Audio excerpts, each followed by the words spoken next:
बदलने का लड़ाई हो रहा है। अगर नवंबर तक इस लड़ाई में साथ हम नहीं खड़ा हुए तो हमारा बच्चा पूछेगा कि बिहार जब बर्बाद हो रहा था तो आप मजा उड़ा रहे थे, तो जवाब क्या देंगे? तो बीमार होने के बावजूद कहते हैं चलिए हम जाएंगे जो होगा। और मेरे साथ एक व्यक्ति और थे जो यहाँ फोटो में है, 1 साल से लगातार मेरे साथ चलते थे, मेरे बगल में बैठते थे। 1 बजे हम लोग सभा करके आए और सुबह उनका देहांत हो गया। मेरे गुरु जैसे थे, लेकिन उन्होंने जन स्वराज के लिए सभा करते हुए अपना जान दे दिया। तो आपको क्या करना चाहिए? आपको आज निर्णय कर लेना होगा कि वही पापी लोगों को वोट देना है जो अपने बेटा को 9वां फेल का मुख्यमंत्री बना रहा है, और आपका बेटा बीए पास है तो उसका चप्पल उठा रहा है। क्या ये सही है? जात की बात उन्होंने पूछी थी। क्या जादव का कोई बच्चा पढ़ा हुआ नहीं है? और अगर पढ़ा हुआ है तो उसको नौकरी क्यों ना देते हो? तुम्हारा 9वां पास बच्चा को मुख्यमंत्री, और तुम्हारे गांव के बच्चे को जो बीए पास है उसको ठिठुआ, कैसे चलेगा ये बिहार? क्या ये सही है? क्या ये न्याय है? आपको निर्णय करना होगा। उसके बाद नीतीश कुमार, दुर्दशा कर दिया पूरे बिहार का। कोई अफसर से मिल सकते हैं आप, ब्लॉक में जा सकते हैं आप, दाखिल खारिज करा सकते हैं आप। 3000 घूस देता था दाखिल खारिज में, बढ़ा के 5000 10,000 कर दिया। है कि बात की झूठ है? बताइए। कोई फार्म भरवाया अभी जगह जमीन का, सबको लड़ा दिया। वो फार्म से कोई जमीन किसी को मिला? लड़ गया सब। इनका जमीन उसने लिख दिया, उनका जमीन उसने लिख दिया, बोला देखो हम काम नहीं किए हैं। चुनाव का वक्त है, साला ऐसा लड़ा दो कि अपने मोचराल रहेगा, ताले फिर एक बार मार देंगे बाजी, अबरी तुम नहीं पिए देंगे।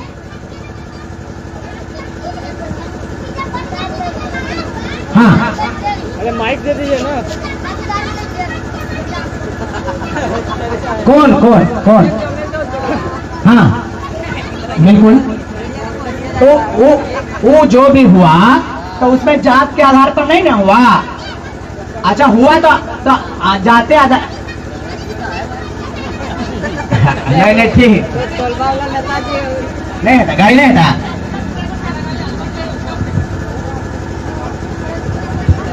माइक दो, जो लोगों सुनो उसकी समस्या।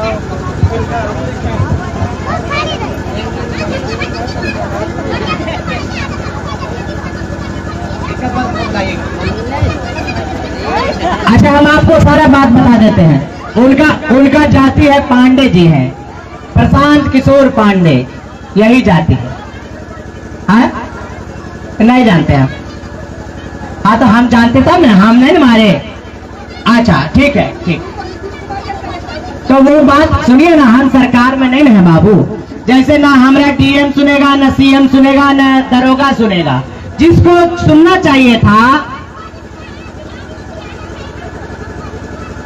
ना, ठीक बात है आपका कहना।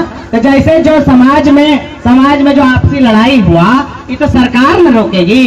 ये काम डीएम का है, ये काम एसपी का है, ये काम थाना का है। हमको जब ताकत दीजिएगा ना, तब लड़ाई झगड़ा नहीं होगा। इसका गारंटी लिख के देंगे, गारंटी देंगे। ठीक है, आप बैठ जाइए। अब हो गया, हम आपकी बात सुन लिया, हो गया ना? आपकी बात का जवाब दे दिए। अरे हम समझ गए आपकी बात, हम आपकी बात समझ गए माता जी। हम आपका जवाब भी दिए ना। आप जैसे आप ही पर उलझे रहेंगे तो कार्यक्रम होगा। हम नहीं न किए लड़ाई, हम नहीं न किए, तो हमको क्षमा कर दीजिए। यदि हम लड़ाई नहीं किए ना, नहीं बोलने दीजिए, बोले सुनिए ना, मेरी बात सुनिए। हम लड़ाई नहीं किए, हम किसी को नहीं मारे। ये प्रशांत किशोर मारे नहीं, हम लोग पांडे जी है, हिंदू है। आज आप बता दिए ना, आप क्या गुस्सा, आप बता दिए।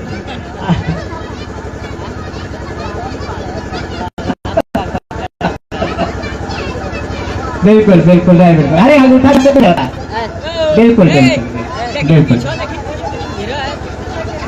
अच्छा नहीं ठीक, हम बता दिए, हम बता दिए। आप करें, शुरू करें, आप चला रहे। ठीक। तो हमने परिचय कराया। एक बच्चा, देखने में तो बच्चा ही है, लेकिन ये इनके पिताजी जो लकड़ी का काम है उसको करते हैं। इस बच्चे ने गरीबी से निकल करके, संघर्ष करके, जमुई का बच्चा है, बल्लभपुर घर है, अभी जम्मू में रहता है। अभी ये 2 भाषा सीख के आया। एक भाषा है जर्मन और दूसरा भाषा अरबी। ये चाहेगा विदेश में चुटकी में नौकरी इसको हो जाएगा। लेकिन ये बच्चा बोला कि जब चुनाव आ गया है और बिहार बदलाव का बात भी आ गया है तो 3 महीना ये जरा खपा देते हैं कि दिल्ली से वहां से चला आया जमुई। और सोचिए कि जब आपको ये लड़का जो 2 लैंग्वेज सीखा है, हिंदी हिंदी अंग्रेजी तो है ना, है विदेशी भाषा है जर्मनी अरबियन ये सीखा है, लेकिन इसने 3 महीना नवंबर तक जमुई में रह करके बिहार बदलाव जन स्वराज को मदद करने का वचन ले लिया। तो ये लड़का का नाम है सचिन कुमार और आपके जैसे ही गरीब घर से निकला हुआ एक होनहार बच्चा है जो आपको बताएगा कि आपको भी अपने बच्चे के लिए इसी तरीके से लड़ना होगा। प्रशांत किशोर बोलते हैं कि अगर तुम हर बार वोट उसका बेटा को दिए, अब ये अपना बेटा का चेहरा देख के वोट दावना। और उन्होंने जो चुनाव चिन्ह है बोला चुनाव आयोग को कि हमको चुनाव चिन्ह ऐसा दे दो कि जब बटन दबे तो याद आ जाए भुलाने वाले को। तो चुनाव चिन्ह क्या दे दिया? बस्ता छाप, कि अगर बेटा बेटी का चेहरा भुला गए तो वहां से निकलेगा बस्ता। तो जैसे बस्ता निकलेगा वैसे याद आ जाएगा, अरे तो बचवा वाला वोट है तो बच्चा के लिए वोट दीजिए। बिल्कुल आप जिताए श्रेयसी जी को, जब जिताए तो क्या करिएगा? बच्चा मान लीजिए पैदा करता है आदमी और अच्छा नहीं निकलता है तो अपना धर्म तो माँ बाप करता है, आपने अपना वोट दिया। हाँ बिल्कुल बिल्कुल, तो क्या कीजिएगा? जो गलत किया उसको गलत करिएगा, हम अगर गलत करेंगे तो हमको भी गलत करिएगा। मौका एक बार, ये एक ही मौका मांग रहे हैं, बार बार नहीं, एक मौका आप दे दीजिए। और जिसको सबको दिए सबको देख लिए, तब हमको नया हम आए हैं, देख लीजिए नहीं अच्छा होंगे हटा दीजिएगा, यही कहने हम आए। तो मैं अगले वक्ता के रूप में, और हम परिचय कराना भूल गए बात करने में, आप हमको अच्छा ट्रेनिंग दे रहे हैं, बढ़िया हो रहा है। इस कार्यक्रम को आयोजित करने वाली गीता देवी जी यहाँ उपस्थित हैं, आप उनको जानते हैं। संगीता जी हरदी मोड़ की हैं, ये उपस्थित हैं, जन स्वराज के समर्पित कार्यकर्ता है। हमारे मास्टर साहब आइए भाई, आप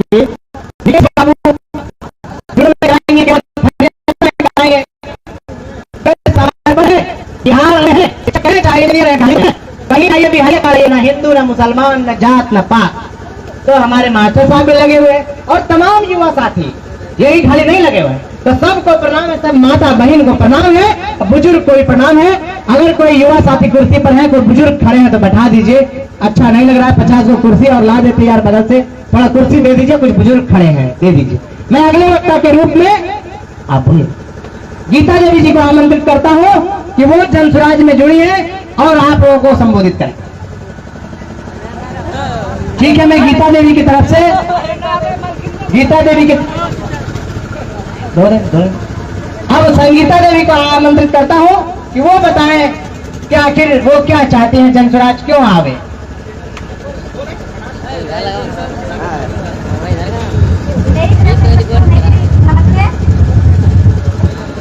हेलो, मेरी तरफ से सबका नमस्ते है।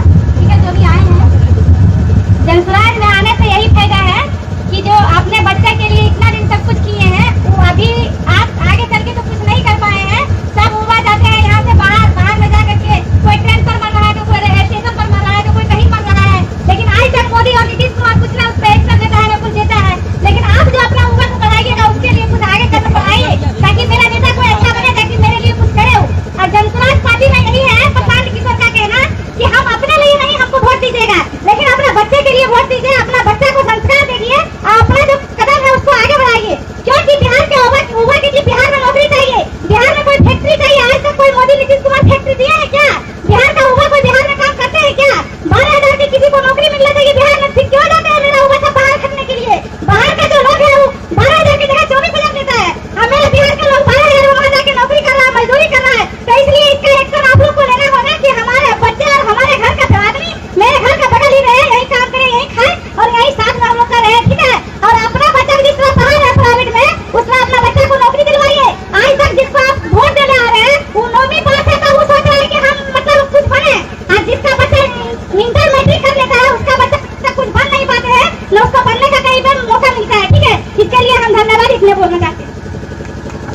बहुत धन्यवाद संगीता जी, कुछ दिन पहले जुड़ी है, ये किसी अन्य पार्टी में थी, लेकिन इनको लगा कि जन स्वराज एक अच्छा पार्टी है तो जी जान से ये लगी हुई है और आप सबके लिए गांव गांव जाके जन स्वराज के बारे में बता रहे हैं। अब मैं अगले वक्ता के रूप में युवा सचिन को आमंत्रित करता हूं कि वो बताएं कि उन्होंने जन स्वराज को क्यों चुना, अपनी पढ़ाई में उन्होंने क्या महसूस किया, गांव में क्या कठिनाई हुई, जमुई में गांव में बल्लभपुर से निकल करके दिल्ली पहुंचे और दिल्ली में जा करके जर्मनी का लैंग्वेज पढ़ लिए। आपका बच्चा भी पढ़ सकता है, ये बताएंगे कि कैसे आपका भी बच्चा, जैसे ये आपके ही गांव का बच्चा है, कैसे पढ़ सकता है ये बताएगा। और जन स्वराज यही करना चाहती है कि गांव का हर बच्चा दिल्ली पहुंच जाए, हर बच्चा कुछ बड़ी पढ़ाई कर ले और हर बच्चा जैसे प्रशांत किशोर और सचिन बना हुआ वैसे बन जाए, तो आपका बच्चा भी अच्छा हो, यही सोच है। तो सचिन को आमंत्रित करता हूं कि वो अपनी बात करें। नमस्कार सबको, मेरा नाम सचिन कुमार हुआ और मैं यही पास से बिलोंग करता हूँ, सतगामा, और मेरा गांव बल्लभपुर हुआ। जानते होंगे बल्लभपुर पास खैरा में पड़ता है। सबसे पहले मैं उनका जवाब देना चाहूंगा जो वो पूछ रही थी कि जाति क्या है, मुस्लिम हिंदू ये वगैरह। तो मैं ये कहना चाहूंगा कि अभी जैसे भी बिहार में स्टार्ट हुआ, मैं पिछले 4 साल बाहर में फेस किया हूँ। बिहारी होते हुए मैं अपना 12th कंप्लीट किया जमुई में, उसके बाद में हैदराबाद गया, लैंग्वेज कंप्लीट किया, फिर भी मैं इतना प्रॉब्लम फेस किया खुद को लेकर, क्योंकि वहाँ के बच्चों को लेकर ये सोचना नहीं पड़ता है कि मुझे खाना क्या है, मुझे पढ़ना क्या है, क्योंकि वहाँ के माँ बाप को पता है कि मेरा बेटा 12th कंप्लीट किया है, उसको आगे क्या करवाना है। लेकिन हम लोग एज ए बिहारी होकर हमें ये नहीं पता है कि 12th के बाद मुझे करना क्या है। आप लोग यहाँ पे जितने भी पढ़ने वाले सबको पता है, हमारे पास एक ही ऑप्शन है, चलो भाई पटना चलते हैं, बिहार पुलिस की तैयारी करते हैं, गवर्नमेंट की तैयारी करते हैं, हो गया तो ठीक है, नहीं तो भागलपुर चलते हैं। इसके अलावा हमारे पास कोई ऑप्शन नहीं है। जब हम बिहार में रहना स्टार्ट किए, 12th कंप्लीट स्टार्ट किए, तब मुझे ये समझ में आना स्टार्ट हो गया कि मैं जिस फैमिली से बिलोंग करता हूँ, जिस परिवार से मैं बिलोंग करता हूँ, हमारे पास ऐसा कुछ भी नहीं है कि जिससे मैं आगे बढ़ सकता हूँ। अगर मेरे पापा मम्मी, अगर हमारा रोजगार चल रहा है, जैसे बताए कि फर्नीचर का काम हमारे यहाँ होता है, फर्नीचर में कितनी कमाई होती है महीने में? 20,000, 25,000, 4 फैमिली को लेना 25,000 में नहीं हो पाता है, सबको पढ़ाई करना, सबको एजुकेशन देना। तो उन्होंने सोचा कि ऐसा क्या करना चाहिए। जब हमारा 12th कंप्लीट हुआ तो हम लोगों ने खुद में सोचा कि कुछ ऐसा चूज करते हैं जो हमारे फैमिली के लिए भी सही होगा, हम भी बेटर कर सकते हैं खुद के लाइफ में और आगे निकल सकते हैं, और इस सोसाइटी को हम छोड़ सकते हैं जहाँ पे मुझे ये सोचना पड़ता है कि कल मेरे साथ क्या होगा। अगर जमीन की लड़ाई होती है, अगर हम कहीं जाते हैं तो पता चलता है भाई हमें घूस मांगा जा रहा है, क्यों हमसे भी बलवान लोग आगे हैं, वो भी भाई पैसा देके सारा काम करा रहा है। तो सबसे पहले हमने अपने एजुकेशन पे फोकस किया कि अगर हम अपने आप को एजुकेशन में स्ट्रॉन्ग करते हैं तो आगे निकल सकते हैं, जो मुझे बिहार में बिल्कुल भी नहीं मिला। जब मैंने 12th कंप्लीट किया तो मुझे ये समराइज होना स्टार्ट हो गया कि मुझे ऐसा कौन सा सब्जेक्ट चाहिए जो मुझे यहाँ से बिल्कुल अलग कर सकता है। क्योंकि आप लोग यहाँ पे युवा है, मोस्टली क्या चूज करते हैं, चलो फिजिक्स ले लेते हैं, चलो केमिस्ट्री ले लेते हैं, चलो मैथ ले लेते हैं, कुछ नहीं होगा तो गवर्नमेंट की तैयारी करेंगे। 5 साल 6 साल 7 साल अपना टाइम देते हैं, वो लास्ट में कुछ नहीं हो पाता। और तो हमारा बिहार तब तो ऐसा हो गया कि जब तक घूस देता नहीं कुछ होता नहीं है। तो हमने वहां से स्टार्ट किया करना क्या चाहिए। सबसे पहले मैंने एग्रीकल्चर में चूज किया कि चलो हमारे पास कुछ है नहीं तो जमीन तो है, खेती तो कर सकते हैं, उससे तो कुछ रोजगार मिल सकता है, भटकना तो नहीं पड़ेगा हमें बिहार में। उससे भी हमारा कुछ नहीं हो पाया क्योंकि हमारे बिहार में एग्रीकल्चर का ना कोई क्लास है, ना कोई इंस्टीट्यूट है, ना पढ़ने का कोई व्यवस्था है। तो फिर मैंने सोचा कि ऐसा करना क्या चाहिए जो मुझे बाहर ले जा सके और मैं कुछ अच्छा खासा कमा सकूं, घर को डेवलप कर सकूं, खुद को डेवलप कर सकूं। तो मेरे साथ रहने वाले कुछ ऐसे लोग थे जो मुझे लैंग्वेज के बारे में बताएं कि हाँ लैंग्वेज ये होता है जो तुम अदर कंट्री जा सकते हो। तो हमेशा दिमाग में यही था, अच्छा अदर कंट्री जाएंगे तो इतना कमाना है, इतना होगा, ये होगा, वो होगा। तब मैंने लैंग्वेज करना स्टार्ट किया और जब मैं अपना बिहार छोड़कर मैं बाहर गया तब मुझे समझ में आया कि बीइंग बिहारी मुझे क्या क्या प्रॉब्लम फेस करना पड़ता है। जब मैं केरला में गया, केरला के लोग मुझसे पूछता था कि तुम बिहार से बिलोंग करते हो। उनका एक स्टेटमेंट था इंग्लिश में, you from Bihari, you have गत्ता। गत्ता मींस एनी गन। अगर बिहारी नाम है तो इसका मतलब गमछी रखता होगा, बंदूक रखता होगा। इसके अलावा बिहारी का कोई पहचान नहीं बाहर में। यानी जैसे मैंने यूनिवर्सिटी पहुंचा तो हमारे क्लास में, हमारे बैच में आके पूछ रहे हैं यू फ्रॉम बिहारी ना? यस। हमारा एजुकेशन बिहार में किस के बारे में जानता है, बाहर कोई नहीं जानता। इवन अभी आप करंट में देखते हो महाराष्ट्र में लोग बिहारी को मार के भगा रहा है, एक टाइम पे गुजरात में सब बिहारी को मार के भगाया। तो ऐसे ऐसे प्रॉब्लम हम लोग फेस करते हैं। इवन जितने भी यहाँ माताएं बैठी हैं, एक बात आपको मैं बोलता हूँ कि आपके बच्चे बाहर में क्या फेस कर रहे हैं इस वजह से भी नहीं बताते कि माँ बाप परेशान हो जाएगा। अगर उसको पैसा की कमी हो रहा है तो दोस्तों से मैनेज करता है कि माँ बाप को बताएंगे तो परेशान हो जाएगा। अगर वो 30,000 कमा रहा, मैं बताता हूँ जब मेरा ग्रेजुएशन कंप्लीट हुआ 2024 में मेरा लैंग्वेज, मैं प्लेसमेंट सेल से मेरी जॉब हुई, 52,000 की जॉब हुई, 52,000 का। और मैं हैदराबाद में रहता था और लास्ट में मुझे फिर भी दोस्तों से पैसा लेना पड़ता था क्योंकि रहना खाना पीना 20,000 हो गया, घर में मैं 25,000 रुपये भेज रहा हूँ, 7 से 8,000 मेरे पास बच रहा है, फिर भी मैं सर्वाइव नहीं कर पा रहा हूँ। क्योंकि मुझे अगर कहीं बाहर जाना है तो ट्रेवलिंग की खर्च निकालना है, खुद को देखना है, खुद का हेल्थ देखना है, फिर भी मैं नहीं रह पा रहा। और वहाँ के जो बच्चे हैं अगर महीने का 30,000 कमा तो हमसे अच्छा लाइफ जी रहा है। क्यों भाई? उसका खुद का घर है, उसका खुद का बाइक है, खुद से ट्रेवलिंग करेगा। हमारे जैसे नहीं कि बिहार से आके रह रहे हैं तो खाने का रेंट दे रहे, पीने का रेंट दे रहे, हर चीज का रेंट देना पड़ता है। तो बिग बिहारी हम ये बोलेंगे बाहर इतने लोग सारे प्रॉब्लम फेस कर रहे हैं जो माताओं को भी नहीं पता है कि हमारे बच्चे बाहर रह रहे हैं। अगर आप लोग के बच्चे बाहर कमाते होंगे 30,000 40,000 तो उसको पता है कि 30,000 40,000 वो कैसे कमाता है।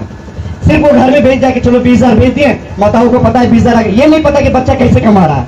हो सकता है किसी दिन खाना नहीं खाता होगा, अगर तबियत खराब होगी तो उसके साथ कोई होगा नहीं, क्योंकि वो चीज हम प्रॉब्लम फेस किए हैं। क्योंकि हमें भी लगता था घर में बताएंगे तो मम्मी परेशान होगी, पापा परेशान होंगे। अगर घर में बोलेंगे पैसों लेकर, मुझे पता है कि घर का कंडीशन क्या है, कहाँ से आएगा, अगर इंस्टेंट 5,000 10,000 मांगूंगा तो हर एक प्रॉब्लम को हमने फेस किया। इसीलिए इस पार्टी को ज्वाइन करने का मेरा एक ही मकसद था कि लोग कहता है कि पढ़े लिखे होते हैं तो ज्यादा समझदार होते हैं। सही बात है, अगर आप पढ़ते लिखते हैं तो सही चीज को, सही जानकारी को समझिएगा। अगर आज हम जन स्वराज को ज्वाइन किए तो बहुत सारा इसके पीछे रीजन है। मेरे पीछे इसके रीजन यह है कि इससे पहले नीतीश कुमार से पहले लालू यादव की सरकार थी, उन्होंने जो भी किया उस टाइम पे राजनीति स्टार्ट हुई हमारी बिहार की, चलो उसको हम भूल जाते हैं। उसके बाद नीतीश सरकार की आती है, अरे भाई उन्होंने रोड बनाया, बिजली दिया, वो मेरा हक है। और भी काम 10 साल में बहुत कुछ हो सकता था जो कि मुझे नहीं मिला। अगर मैं कहूँगा 100% काम मिला, 90% भारी हुई है। लालू जी जमाना स्टार्ट है तो आज नीतीश कुमार की टाइम आगे अपना बेटा को सामने लाया, निशांत जी को, कि चलो हम नहीं बनेंगे तो हमारा बेटा धीरे धीरे आना स्टार्ट हो गया। आज से पहले कोई भी नीतीश कुमार का बेटा का नाम जानता था? कोई भी? नीतीश कुमार का बेटा भी है, क्या कर रहा है, किस तरीके से है। लेकिन आजकल 3 महीने 4 महीने में मीडिया में दिखना स्टार्ट हो गया। क्यों? जैसे लालू ने किया कि आप धीरे धीरे बुरा हो गए, इसी को आगे बढ़ा। जैसे नीतीश कुमार